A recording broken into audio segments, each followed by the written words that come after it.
Attends, alors, j'ai regardé un petit peu, enfin, tu vois, j'ai regardé 4 minutes là. Bon, au début, tu lui dis ce qui va pas et tout, ça c'est ok. Fais attention parce que des fois, je trouve que c'est un petit peu dur de la manière où tu dis les choses. Après, moi aussi, des fois, je suis un petit peu dur, mais là, je m'en suis rendu compte, tu vois. Euh, j'ai peur que ça puisse froisser la personne. Tu sais, quand tu lui dis, ouais, ça part pas, bah ouais, bah, tu sais, on avait compris quoi. Là, tu remettais un machin, ouais, mais tu te rends compte, ça part pas et tout. Tu sais. Voilà, donc fais attention. Je pense qu'il faut quand même y aller doucement et essaie de. Enfin, moi aussi, je fais l'erreur souvent, mais essaie de plus d'être dans une question. Tu vois, plutôt que de dire ça fonctionne pas. De dire voilà, comment toi tu vois la chose si aujourd'hui tes emails partent pas. Qu'est-ce qui se passe en fait? Ah, bah si ça part pas, machin. Tu vois, c'était toi qui disais ce que la personne devait dire en fait. Et en fait, toi, ton rôle, c'est pas ça. Ton rôle, c'est de faire verbaliser la personne. Et donc là, c'est à peu près la même chose. Je recommence. La stratégie de faire un carrousel par semaine, je pense pas que ça soit très productif. Ah voilà, la stratégie de faire un carrousel par semaine, je pense pas que ça ce soit très productif. Ça, c'est pas à toi de le dire, tu vois. Ça, c'est à la personne en face. J'ai vu que tu faisais un carrousel par semaine. Du coup, je voulais savoir un petit peu pourquoi tu as voulu mettre en place cette stratégie. Ok. Et du coup, ça donne quoi en termes de lead? Est-ce que c'est une bonne stratégie pour toi? Bah non. Tu vois, c'est à lui de verbaliser. Parce que toi, tu vas verbaliser quelque chose, mais ça va rentrer, ça va sortir plus. Alors que si c'est lui qui le dit, c'est beaucoup plus puissant. Et ça, c'est la base de la vente. En carrousel ou autre, il n'y a rien qui est productif, quel que soit le volume de poste qu'on fait ou le type de poste, aujourd'hui, il n'y a rien qui est concluant, ni en termes de. On a 3 enjeux, nous, sur LinkedIn, réseau social principal. Bien entendu, de générer En plus, il dit LinkedIn, c'est son réseau social principal. Là, il faut vraiment mettre le doigt dedans, là. du lead. Donc du lead direct, on n'en génère pas. Le lead indirect, je peux pas te dire parce que comme toute campagne, tu connais ça aussi bien que moi, comme toute campagne, tu as forcément des gens qui vont arriver en dehors de ta campagne, donc ceux-là, tu es incapable de savoir d'où ils viennent. Donc il y en a peut-être, mais en tout cas du direct où on est capable de le traquer et on se dit ça vient de là, il y en a pas, c'est certain. Notoriété, on fait chou blanc aussi.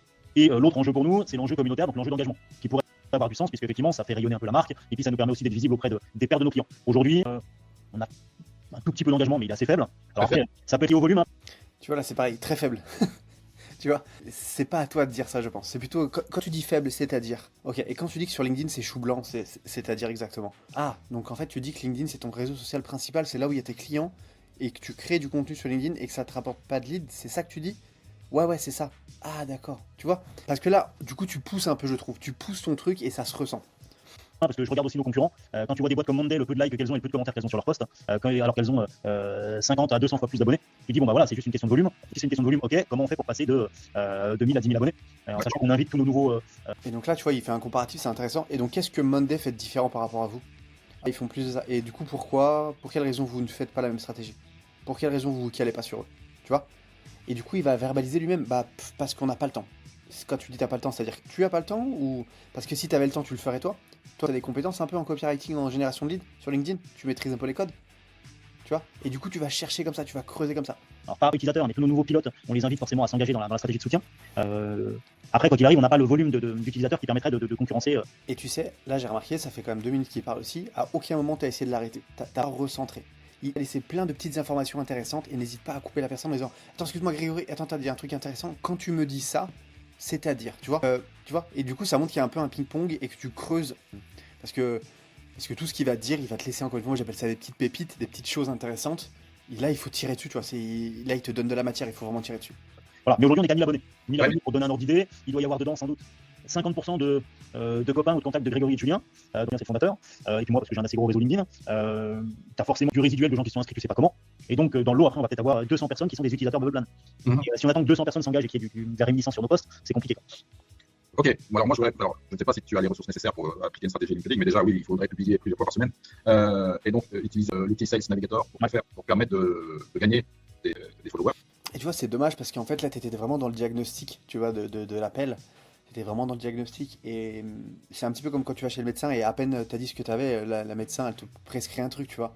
Et elle cherche pas à savoir, elle creuse pas, elle creuse pas. Donc là, je pense que ça manque un petit peu de creuser, tu vois. Tout ce qu'il t'a dit, c'était intéressant, il y avait plein de trucs. En plus, il y allait droit tu vois, il s'est comment dire, il s'est auto-flagellé lui-même, tu vois. Ouais, ça va pas. Ah, et là, tu dois creuser. Ah ouais, mais pourquoi vous avez que 200 personnes? Ça fait combien de temps que vous créez du contenu sur LinkedIn? Et qu'est-ce qui t'a donné envie de faire des carousels? Et pour quelle raison tu fais des carousels? Ok. Et ça marche? Non. Quand tu dis que ça marche pas, c'est-à-dire parce que du coup vos clients ils viennent comment? Ok. Et donc tu me dis qu'aujourd'hui vous faites ça mais ça marche. Tu vois ce que je veux dire? Il y avait plein de choses. Et du coup là tu passes tout de suite à la phase de prescription en fait. On va dire bah tu devrais faire ça, tu devrais faire ça. Et donc du coup il est pas dans un état émotionnel très profond. Tu vois? Il est, je sais pas, il est 5 sur 10. Alors si t'avais creusé, t'avais repris, tu dis attends, explique-moi un petit peu ça. C'est-à-dire là il monte à 6, 7, 8, 9. Et c'est à partir de là où il est en vraie phase de dire ok il faut vraiment que ça change. tu l'as pas assez amené dans l'émotionnel, à mon sens. Ouais, ouais. D'augmenter ton audience. Donc, si tu n'as jamais utilisé Sales Navigator, le premier mois est offert, et après, bon, ça coûte, tu payes 80 balles. Pendant 1 ou 2 mois, tu fais 200 invitations bien ciblées en fonction de tes corps de métier, bâtiment, RH, marketing, etc. Et là, à partir de là, tu commences à avoir un référencement, des gens qui se connectent, qui acceptent tes invitations. Et à partir de là, on rédige des postes ciblés, un poste ciblé pour le marketing, un poste ciblé pour le RH, un poste ciblé pour le bâtiment, etc. On alterne avec des cas d'école, des études de cas, ou l'histoire de. Tu parlais de Julien, bah voilà, pourquoi Julien a créé ça, enfin, voilà, classique de chez classique. On joue sur branding. Et C'est bien ça. alors, comment pister les gens qui sont sur LinkedIn? Moi, c'est ça, c'est Tu vois, là, c'est pareil.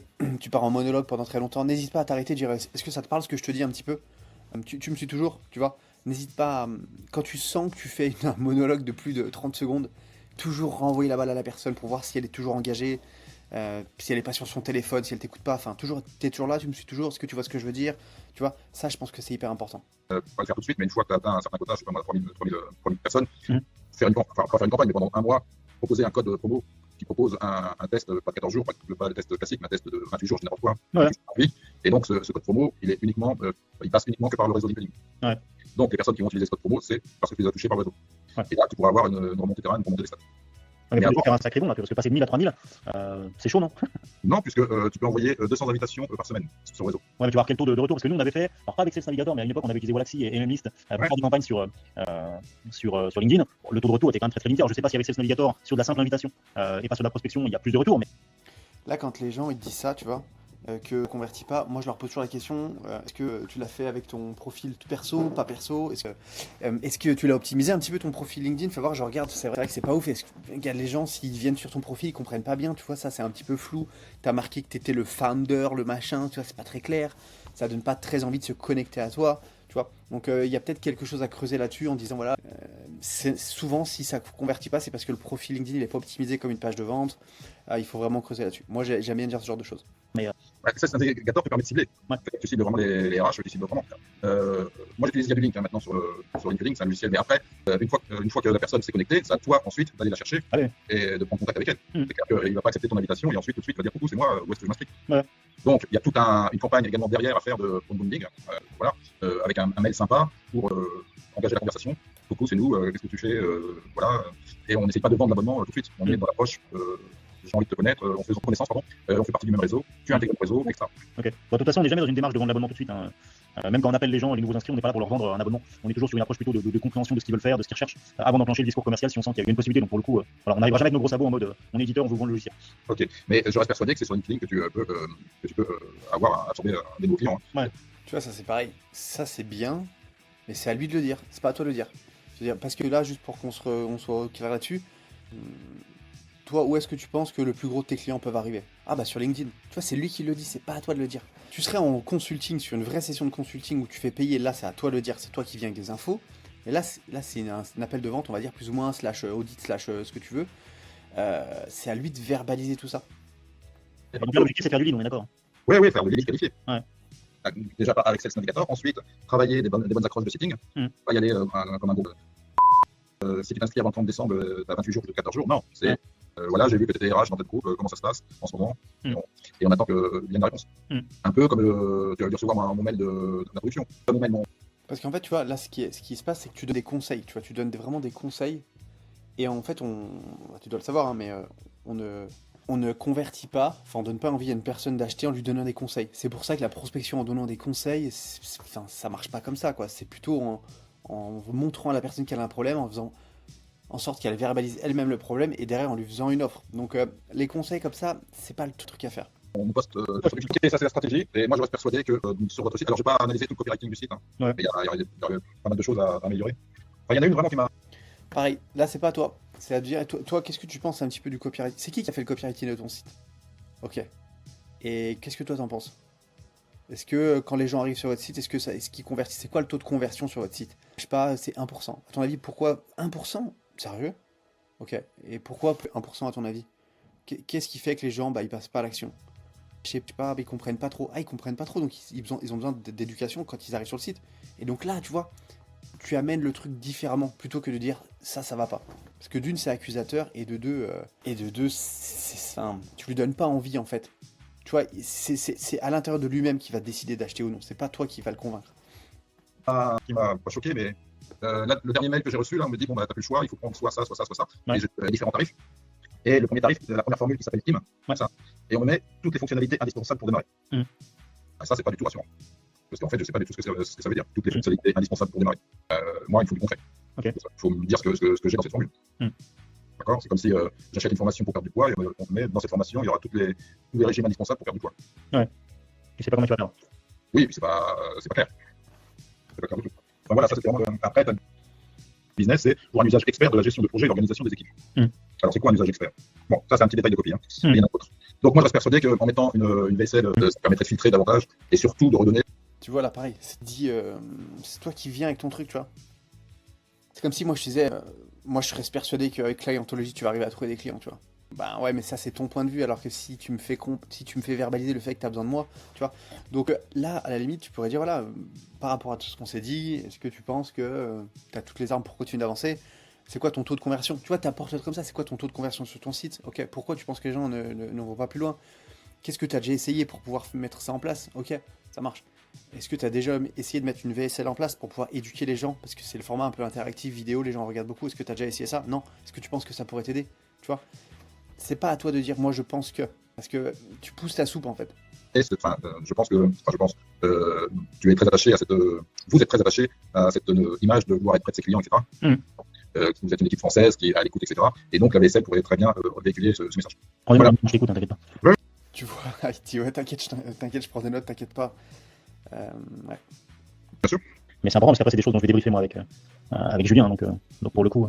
Donc terminé pour moi, ça va, ça a été assez rapide. Ouais, c'est très clair, c'est bien. Impeccable. Donc, qu'est-ce que tu proposes de concret? Qu'est-ce que je peux moi aller présenter à Julien de manière concrète justement? Je ne sais pas, moi je suis prêt à écrire un scénario de VSL, je suis prêt à corriger vos emails de bienvenue, je suis prêt à, si vous le souhaitez, à écrire vos posts LinkedIn, il y a plein de choses à faire. Ça marche. Et tu fonctionnes comment? Et pour le coup. Tu vois là, c'est une commodité un peu. Je suis prêt à écrire, je suis prêt à faire ci, je suis prêt à faire ça, tu vois. Ça montre un peu que tu vois que t'es un peu soumis à ton. Tu vois, t'es un peu le. C'est pas péjoratif, mais t'es un peu le sous-fifre. Ouais, je suis prêt à faire ça pour toi, mon grand chef, tu vois. Donc là, moi, enfin, j'aurais pu faire un peu de truc. Bah, je sais pas, après, ça dépend. Quel est votre objectif aujourd'hui? Est-ce que votre objectif, c'est de faire rentrer des gens sur le machin? Est-ce que c'est plutôt ça? Vous en êtes où exactement? Qu'est-ce que toi, t'as besoin aujourd'hui? Selon toi, qu'est-ce qui t'empêche? Ça, c'est une question qui est puissante. Selon toi, qu'est-ce qui t'empêche de. Et c'est son rêve. Enfin, son rêve, ce qu'il veut atteindre. Qu'est-ce qui t'empêche de faire rentrer plus de monde sur. C'est quoi qui t'empêche, à son avis? Bah, ce qui m'empêche, c'est que les gens, blabla. Ok. Bah, écoute, par rapport à ce que tu me dis, moi, je pense qu'il faudrait qu'on mette ça en place. Parce que si on met ça en place, on va obtenir ce genre de choses. Tu vois, là, tout de suite, t'es dans la personnalisation. Et du coup, par rapport à ce qu'il dit, tu réponds à sa problématique. Tu te dis, ça, c'est mon problème. Ok, donc si c'est ton problème, voici ce qu'on peut faire. Si t'aurais dit quelque chose d'autre, tu l'aurais prescrit autre chose. Mais tu vois, t'as une posture, en fait, qui est beaucoup plus convaincante et beaucoup plus pro, en fait. Lui, il va me demander du concret. Hein. Comme je t'avais dit, Julien, c'est un ingénieur, donc j'ai face à moi pas un gars du marketing, pas un artiste, mais j'ai un gars concret qui va me dire, ok, on a quoi, combien, comment ça marche, pour qu'il me formule une réponse ou qu'il me propose une discussion en direct. Forcément, il va falloir que j'arrive avec des éléments autres que les possibilités d'amélioration. Donc tu veux une proposition tarifaire, c'est ça? Si tu peux me faire une proposition, ouais. Dans l'autre, si tu veux, après on affinera sur ce qu'on met dedans, mais si tu veux, si on arrive comme ça avec rien, bah, peut-on. Parce que là, c'est pareil. En fait, tu vois, t'as pas vraiment la vraie problématique. Tu sais pas si c'est ses emails le problème, tu sais pas si c'est son acquisition LinkedIn, tu sais pas si c'est son site web, tu vois. Donc, en fait, c'est un petit peu flou, il y en a de partout. Et aujourd'hui, moi, en écoutant ça, j'ai pas de big idea, on va dire, du call. Je sais pas ce qu'il en ressort vraiment. Donc, c'est pour ça que tu fais une proposition, mais tu vas parler un peu des emails, un petit peu de ça, et du coup, ouais, bof, ouais, tu vois. Alors que si tu dis, ok, bah, par rapport à ce que tu m'as dit, déjà, dans un premier temps, si on met en place un VSL, une VSL sur ton site, ça va te permettre de ça. Et puis voilà, on regarde le taux de conversion que tu as aujourd'hui, on regardera le taux de conversion un mois après l'installation de la VSL. Et logiquement, on est censé augmenter le taux d'opt-in, je sais pas comment dire, tu vois. Et puis après, dans un second temps, si tu veux, tu peux mettre ça dans ton offre. Dans un second temps, si tu veux qu'on aille chercher du trafic pour ramener sur le site, parce que c'est bien d'avoir une VSL, mais s'il n'y en a pas de trafic, c'est nul. Il faut qu'on mette une stratégie de LinkedIn en place. Est-ce que toi, tu penses que la stratégie LinkedIn, ça va t'aider à apporter du trafic sur ton site web? Est-ce que tu penses que c'est une bonne solution? Oui, je pense que c'est une bonne solution. Ok, si tu veux ça, alors dans ce cas-là, on pourrait mettre en place une stratégie. Et là, je peux te faire une stratégie de contenu LinkedIn. Potentiellement, je te fais aussi perdre ton temps parce que peut-être que le prix sera trop élevé après. Donc ça n'a jamais trop d'intérêt. Et puis d'un consultant à l'autre, t'as pas d'idée de quelles sont les pratiques. Tu vois, j'ai interrogé récemment deux agences RP. puis on voudrait renforcer le côté relation presse parce que la petite agence qu'on utilise aujourd'hui, certes elle est pas chère, mais on a peu de résultats. Bon bah j'en ai une qui me propose une offre à 15 000 et l'autre qui a 8 000. Donc ça n'a rien à voir et avec des prestations qui sont assez proches l'une de l'autre. À 15 000 elle me l'aurait dit tout de suite, j'aurais dit c'est pas la peine qu'on fasse 15 rendez-vous, Julien mettra pas 15 000 euros pour voir. C'est pas un joueur de poker. Non, mais disons que là, j'ai choisi 3 stratégies, c'est certain qu'il y aura du résultat derrière. Ouais. Dans quel volume et dans quel deadline, ça c'est une autre histoire. Le volume, c'est à nous de l'analyser en fonction des critères que tu pourras donner derrière. Si tu veux, nous on connaît à peu près notre taux de transformation, donc on est capable de partir pour voir si, même si on va chercher du lead, Julien n'est pas dans une culture de il faut absolument que ça soit génialissime si tu veux. Tu vois, là il connaît ses chiffres, il connaît ses machins, tu vois, il connaît son taux de transfo et tout. Ok, super, donc sur le site web vous êtes à combien? C'est quoi votre taux de transfo, taux de conversion? Ok, donc ça veut dire que si aujourd'hui vous avez 100 personnes et qu'avec les posts LinkedIn on arrive à doubler le trafic, on double le taux de transformation finalement. Qu'est-ce que ça ferait aujourd'hui? Parce que c'est quoi votre panier moyen? Ok, c'est, j'en sais rien, 30 balles par personne. Ok, donc vous avez, je sais pas, 5 000 € par mois qui rentrent avec votre stratégie actuelle. Et si on double le trafic, est-ce qu'on double le machin? Donc finalement, on serait sur 10 000 à peu près. Je suis pas devin, je suis pas devin, je suis pas un vendeur de tapis. C'est une supposition qu'on fait. On est d'accord là-dessus? Ouais, c'est ça. Ok. Donc 5 000 €. Donc toi derrière, si tu lui fais une proposition à 2 000, bah, c'est pas déconnant quoi. Tu vois, quand on fait des salons, l'objectif premier du salon, c'est de se dire, pour que le salon soit réussi, il faut qu'on ait suffisamment de signatures pour couvrir les frais du salon. C'est des nouveaux clients, ils vont rester dans la durée, ça sera toujours un bon plan. Donc voilà, c'est toujours pareil. Quand on prend un consultant, ça nous arrive de bosser avec des indépendants sur certains trucs. Enfin, depuis 8 ans, on l'a fait plusieurs fois. Pour le coup, c'est toujours pareil. Tu vois, en face du prix que tu proposes et de la solution qui est mise au bout, on va regarder, nous on sait quel est le prix moyen sur un client. Et donc on se dit, voilà, par rapport à tel volume, on peut espérer, j'en sais rien, faire 3 clients. Et puis tu vois, le fait de lui avoir, si tu leur aurais posé des questions comme encore une fois son trafic, qu'est-ce qu'il en est, machin, toi derrière c'est beaucoup plus simple de promettre quelque chose. C'est-à-dire que si aujourd'hui il dit que sur son site web il a, j'en sais rien, 100 visites par jour, et que toi tu sais que si tu fais 3 posts par semaine, forcément que tu vas augmenter le trafic. Tu peux lui dire, écoute, ce qu'on peut faire, c'est qu'on peut mettre en place tout ça, et si à l'issue des X mois ensemble ou des X semaines ensemble, t'as aucune amélioration, il n'y a rien qui se passe, et ben moi je te rembourse. Tu vois? Parce que tu sais pertinemment qu'il y aura une amélioration. Il va y avoir du trafic sur le site, il va y avoir des choses. Toi, ton rôle de copywriter sur LinkedIn, c'est d'amener du trafic sur le site. Après, ta VSL, c'est de convertir, c'est un autre boulot. Mais ce que je veux dire, c'est que tu peux pas te tromper, tu fais pas un pari, tu fais pas du casino en faisant cette offre-là, tu vois, en lui disant, écoute, si ça change rien pour ton business, si avec le trafic que je t'amène, avec la vaisselle qu'on met en place, ça change rien, moi je te rembourse, tu vois. Là, le mec, il te prend au sérieux, parce que il voit que tu as une paire de cojones qui sont là, et que tu t'es sûr de toi. Et puis en plus, tu peux être que sûr de toi, parce qu'encore une fois, si tu crées du contenu sur LinkedIn, forcément que ça va intéresser des gens, forcément qu'il va y avoir des gens en plus. Donc, hyper important de toujours poser des questions. Aujourd'hui, on en est à où? C'est quoi les KPI? Quel KPI tu aimerais atteindre? Ok, parce que ça changerait quoi pour toi d'avoir tant de KPI? Ok, en termes de chiffre d'affaires, ça ferait quoi? Après ça, ah ok, d'accord, tu vois. Et là, tu lui fais un ancrage. Bah, écoute, ça ferait 10 000 balles en plus, 15 000 balles en plus. Ok, je comprends. Écoute, moi, pour cette presta, je te prends 2 000 € par mois. Bah là, tu vois, finalement, c'est pas tant que ça, 2 000 €. Bon bah 3 clients sur de l'annuel, bon bah c'est rentable. En tout cas, c'est un investissement qui vaut la peine d'être tenté, quoi. D'accord, ok, je vois. vois. Donc voilà. Non, mais comme tu as dit, je te ferai une enveloppe. Ouais. Puis, en fonction, parce que je peux pas te donner le tarif, en fonction, si tu me demandes d'écrire 3 posts ou 5 posts, Ouais, alors après, n'hésite pas à faire toi une petite préconisation. Alors on est loin d'une société qui est riche, donc fais un truc qui te semble un peu cohérent, un truc à tiroir si tu peux, et comme ça derrière après, ça ouvre la discussion avec Julien, quoi. Ok, Moi, ce que je cherche à faire, c'est plutôt d'ouvrir la discussion avec mon CEO. Aujourd'hui, si j'avais les clés du budget marketing, je gérerais ma barque autrement. Mais aujourd'hui, ce que je cherche à faire, c'est d'avancer pour lui en sous-marin et puis après d'ouvrir la discussion. C'est à chaque fois comme ça qu'on a procédé, quand on a pris des indépendants, hormis sur le sujet SEO, où là souvent il a traité un peu en direct, c'est lui qui a été chercher soit une agence, soit un consultant. Mais sur tous les autres sujets, c'est souvent moi qui ai échangé avec des contacts pour essayer de voir ce qu'on pouvait faire ensemble et lui présenter derrière, quoi. Donc, d'accord, ok, très bien. ça marche. Ok, ton adresse mail, je la trouve sur ta page LinkedIn. Bah, si tu veux m'écrire directement, t'écris Grégory. Grégory. At. D'accord. Et voilà, comme ça je lui en mets direct. Normalement, il n'y a pas de raison. Et puis je surveille mes spams régulièrement pour pas perdre de mails clients. Donc normalement, il n'y a pas de raison que ça parte à la trappe. Et dis-moi, vous avez combien de closers? C'est-à-dire? Enfin, combien de personnes qui appellent pour vendre vos forfaits? Ah, tu veux dire de la vente chez nous ou tu veux dire de la vente? Oui, parce que si par exemple là je clique sur le mail pour avoir quelqu'un, pour avoir des renseignements sur l'offre, je tombe sur un vendeur, un closer, un commercial, non? Il n'y en a plus. Ah bon? C'est D'accord. D'accord, il n'y a que toi qui cherches ça? Moi j'ai 3 casquettes maintenant. Pourquoi? Parce que tout simplement on a essayé de recruter mais qu'on n'arrive pas à trouver. Okay. On trouve pas le profil qu'il nous faut en fait. Nous on a besoin de quelqu'un qui soit à cheval entre l'esprit commercial et l'esprit Customer Success Manager. Donc quelqu'un qui sache faire du conseil, écouter un client, lui montrer l'outil dans le sens où il a besoin, puis qui a envie de l'accompagner tout au long de sa prise de décision. Et aujourd'hui on trouve soit des commerciaux qui veulent lâcher le truc dès qu'ils ont fait rentrer un lead et qui veulent pas l'accompagner sur la phase d'essai pour finaliser ainsi de suite, soit des gens qui veulent faire que de l'accompagnement client et donc qui veulent pas faire cette phase un peu d'accrochage et donc pour le coup nous que l'un ou que l'autre ça nous intéresse pas en fait sur une boîte comme la nôtre. D'accord, ok. Donc vous êtes combien là pour bien comprendre? On est 6. D'accord, ok. Bon. Donc voilà, à une époque j'ai eu quand même un alternant, puis finalement on n'a pas reconduit parce que en fait tu te rends compte que même s'il fait gagner un peu de temps, le rapport qualité-prix, ça n'a pas d'intérêt en fait. Il me soulage sur certaines micro-actions, mais vu qu'il n'a pas la subtilité souvent pour détecter les choses, il y a plein de choses qui passent à travers la raquette. Et si c'est pour avoir quelqu'un qui gère juste des gens que tu vas pas vouloir closer, ou tu te dis, ça sert à rien, bon, bah, c'est un investissement qui sert lui non plus à pas grand chose. Autant avoir des séquences mail pour ces gens-là, et puis faire un peu moins d'humain avec ces gens-là, quoi. D'accord, ok. Donc on n'a pas renoncé, mais pour le coup, pour l'instant, on trouve pas le profil. On passe pas par des cabinets parce que la seule fois qu'on l'a fait, ça nous a coûté un bras pour pas grand-chose derrière. C'est souvent le cas, ouais. Et donc voilà, je pense que c'est plus une question d'opportunité. Et moi, j'ai un gros réseau, donc je surveille aussi les gens qui ont ces profils-là quand ils seront sur le marché ou quand ils décideront de vouloir aller ailleurs. Ok. Voilà. Non, mais je vais te proposer des actions concrètes comme je viens de le faire. Après, soit c'est validé, soit c'est pas validé. Oui, mais c'est ça. Moi, après, je présente à Julien et voilà, de toute façon. Parce que tu vois, finalement, avec cette conversation, c'est bien, mais il n'y a pas eu de. Quel est ton objectif en fait? Tu vois, t'as pas. Alors, je sais pas si les calls avant vous en avez parlé, mais je pense que même c'est quand même important de réitérer tout ça, de reparler tout ça. Donc, ton objectif, c'est ça, ok. Donc, toi, voilà, si demain on vient travailler ensemble, tu aimerais atteindre ce résultat, ok. Après, il faut que ce soit réaliste. Tu dis, écoute, voilà, moi j'en sais rien, mais ok, moi j'ai besoin de comprendre où tu veux aller, quel est ton objectif, pour que moi je puisse te créer un plan pour atteindre cet objectif. Et aujourd'hui, tu sors de cet appel, t'as pas tout ça, tu vois, t'as zéro clé, t'as rien pour créer quelque chose. Et t'as pas posé à cette question, vu que tu l'as pas emmené là où tu aimerais qu'il aille, vu que tu l'as pas posé les questions, quel est ton objectif, qu'est-ce qui t'empêche d'atteindre cet objectif. Et tu vois, finalement, toi, t'as pas de marge de manœuvre, finalement, t'es un peu coincé. Et c'est ça qui est embêtant aujourd'hui. C'est pour ça que le call il se finit un peu en queue de poisson. On est dans une dynamique de trouver des solutions, de trouver des nouveaux leviers. Le digital, c'est le cœur de notre stratégie. Donc voilà, non, c'est dans le bon timing pour cette réflexion de fin d'année, pour bien préparer 2026. Là, moi, j'ai pris de l'avance parce que pour le coup. Tu vois, il parle de la stratégie digitale, c'est la stratégie, machin. Quand tu dis ça, c'est-à-dire, donc c'est quoi que vous allez mettre en place comme action concrète pour pouvoir avancer avec le truc tu dis digital, ok. Donc votre stratégie, c'est LinkedIn, c'est ça? Un post carrousel par semaine. D'accord, ok. Tu vois, creuser.